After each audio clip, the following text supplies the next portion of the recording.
Okay, sweet. Today we're going to be talking about the marketing engine being fueled by the stories of providers and founders that define their brands, and maybe making a case, or maybe disagreeing with the approach of the founder story being the differentiator. But let's start at least in defense of this idea, because everybody is marketing in the med spa space generally the same services, right? Especially when we look at a limited amount of marketing spend, the services that are most marketable, right? Like there are some services that we don't have to name names, but that we have tried to market and they have not been effective to get anybody to bite.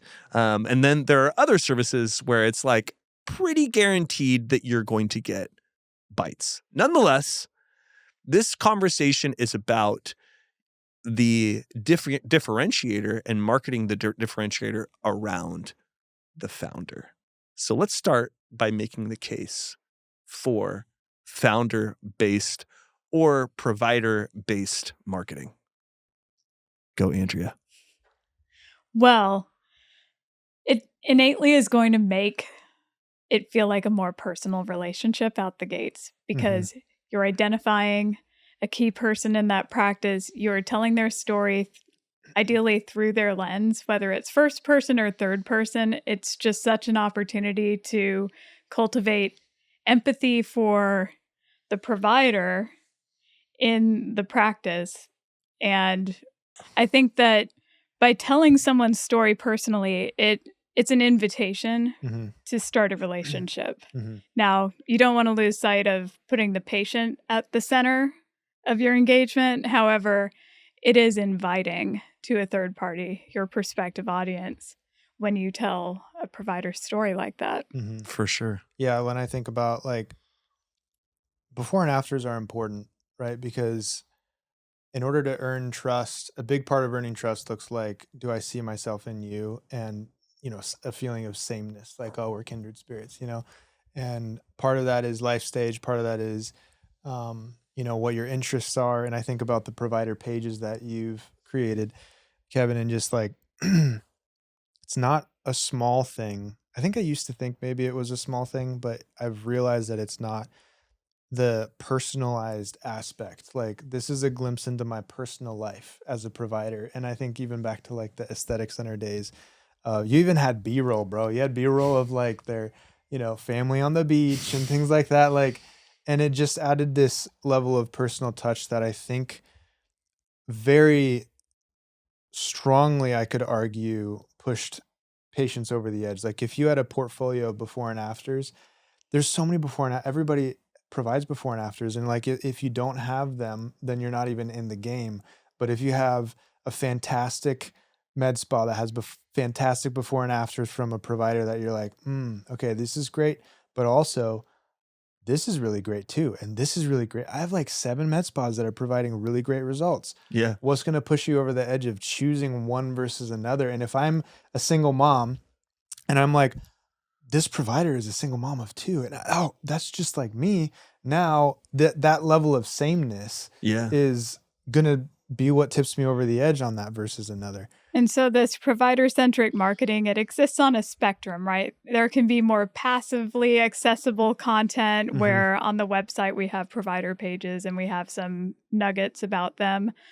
It's another to have a campaign, whether it's a temporal campaign or something that's evergreen, but that is heavily invested in telling the story through video and just really embracing that concept of the entire story arc. If you're thinking about it from maybe a more cinematic storytelling standpoint, just you introduce the person and the conflict, and there's this build up to achieving some epiphany or climax, and then there's this resolution, and here's where we find ourselves today.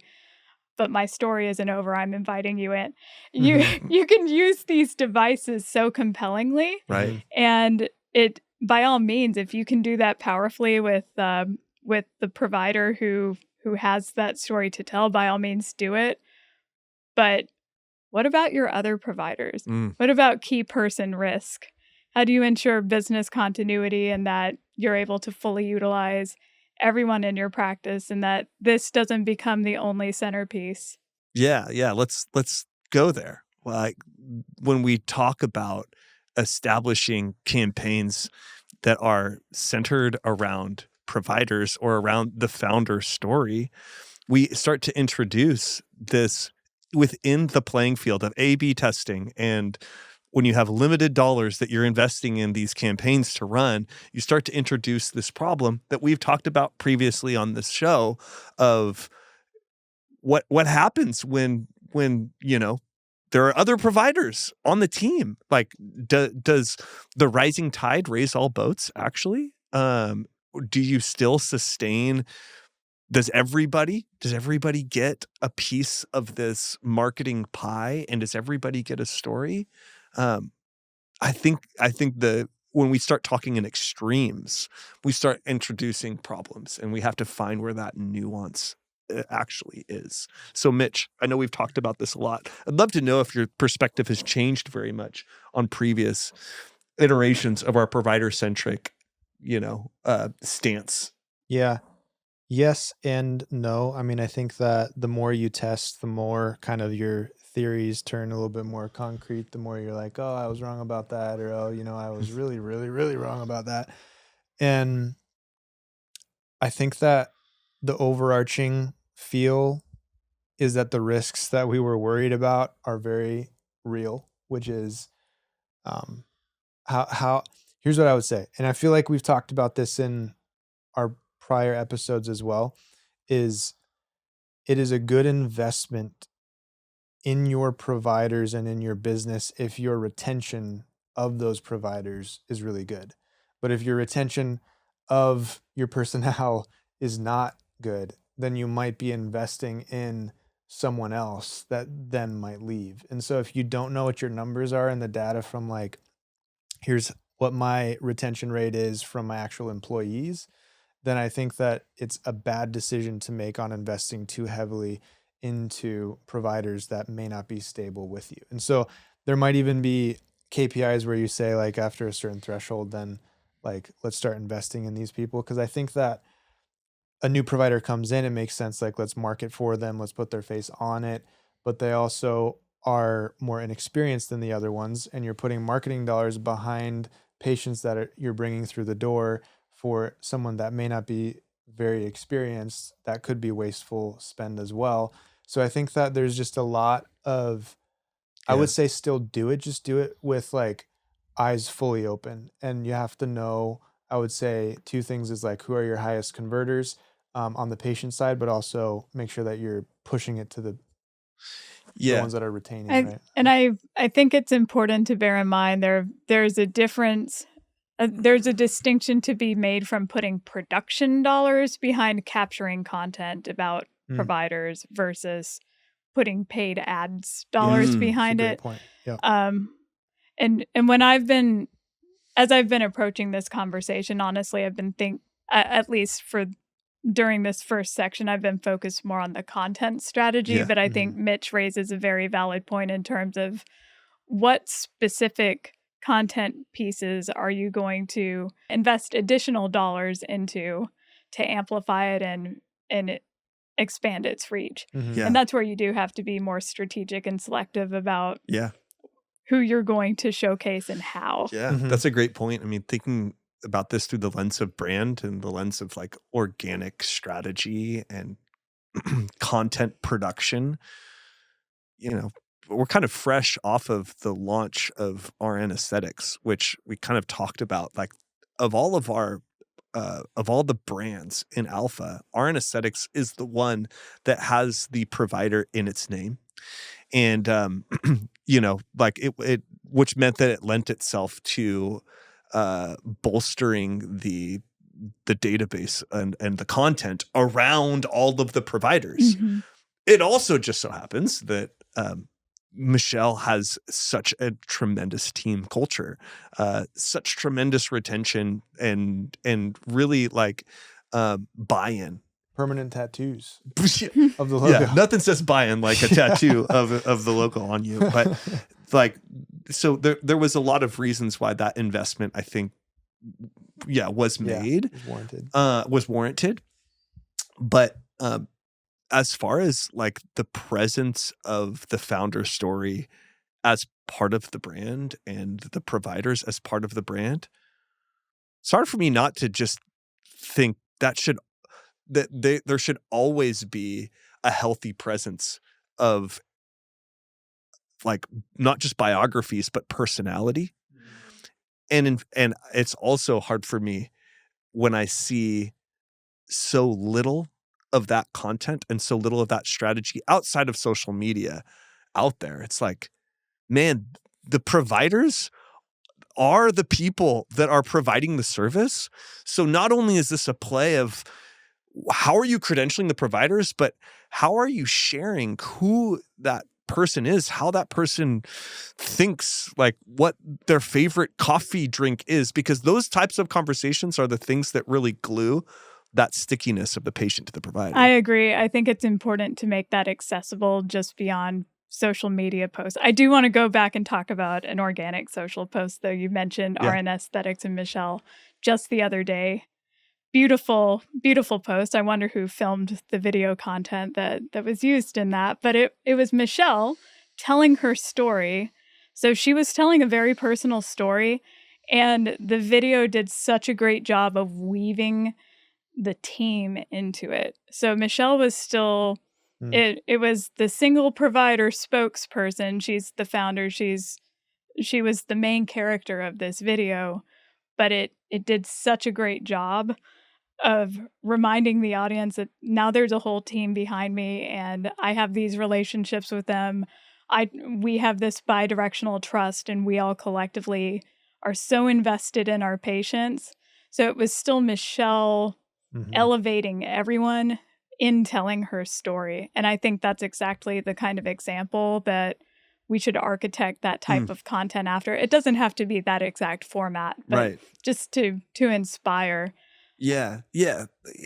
I'm glad you called that example out. But I think the involvement of like the more the story of growth, transformation, purpose can be shared on a team level, the more it also is shared on like a patient level. And I think that's what's really cool is that, I mean, so often when we're shooting these videos to announce a new partnership, and we're kind of getting at like, why do you do what you do? Like what got you into this?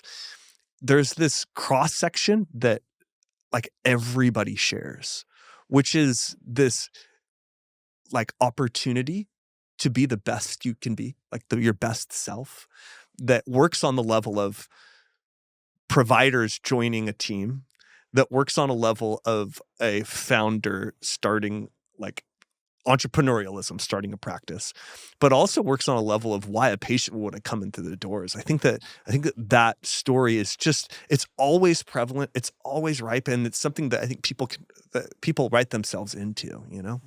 So thinking about how provider centric you are versus how patient centric you are with your marketing. And again, piggybacking on RN Aesthetics launch,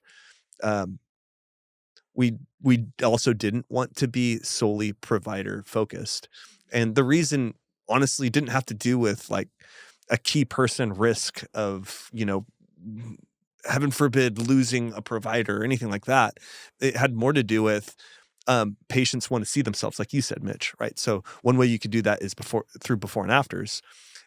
And another way you could do that is to tell the patient stories. And so that was we wanted to make sure that we did that.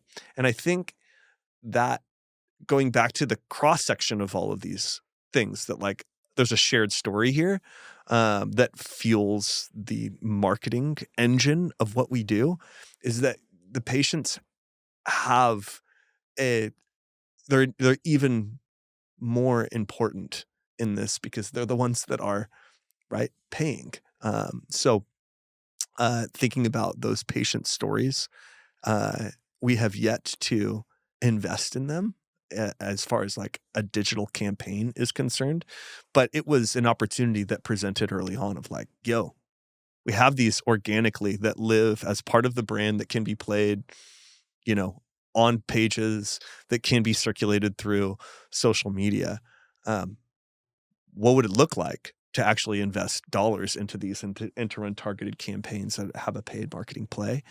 And I think while we haven't yet pulled the trigger on that to see how those could yield results, what that looks like, I think the power is that the marketing engine was being dictated by this core patient provider story. Mitch, thinking about that one shot that we had of the aesthetic center provider early on that was laughing, and a patient with her arm around this provider's shoulder laughing. Mm-hmm. There was no needle. That was all it was. Wasn't it candid as well? It was super candid. Yes. It was a photo shoot that I did that it was a throwaway picture. It was just kind of like in between shots. I think the provider got the patient to laugh and giggle or whatever. And it was like snap. And then Mitch was combing through all these pictures and he's like, I think this one's nice. Right. Mm-hmm. And then you put whatever offer we had on it. And it was one of the highest performing ads. Mm-hmm. Yep. Emotion, personalization. If that's what I'm looking for when I'm looking through ad images, is people go on social media and you have to meet them where they're at with what they're looking for. Like they're looking for emotion, for funny dog videos, you know? And so the more emotion that you have, even the less polished that it is, sometimes the better that it can perform. Meet people where they're at. That's so good. Authenticity. Mm-hmm. And this conversation has maybe meandered a little bit away from the central theme of that hero provider, founder provider, and the pros and cons of going that direction. And I think even the fact that we've gone off on these tangents just reinforces the point that it shouldn't be only that. Yes, and if your founder has, and they almost certainly do, by the way, but if you're able to extract that story and bring it to life through multiple media that can be disseminated across multiple channels, touch points, that's super powerful. And I think of that as the foundation or the anchor point for all of these different types of provider patient content spinoffs. It should all feel consistent with that anchoring message from the founder. So I think that repetition, maybe not of the exact same video or imagery copy, but totally a benefit repetition or re-swizzling the founder's story and repeating that over time, just that steady drumbeat while everything else is like the symphony around it, and telling a more textured story with some different casts of characters and variety that as a patient, any audience member, you can relate to. That's so good. Everyone involved. I love that. It's a good reminder for me. I don't know, for you, Mitch, of the power of repetition when we're so, easily, I guess, we're so easily turned off by the idea of rewatching or like of replaying something because we want to be moving on to the next thing. But yeah, right. I know. I know that I'm talking about you, and you know it is something that not only new patients often don't get to I like this intro though. Like, make the case, why is the provider's story a stronger differentiator than results or pricing in a category where everyone's selling the same thing? I think that's pretty strong. But I do like what you're talking about, that like you're not even talking about patients, you're talking about the rest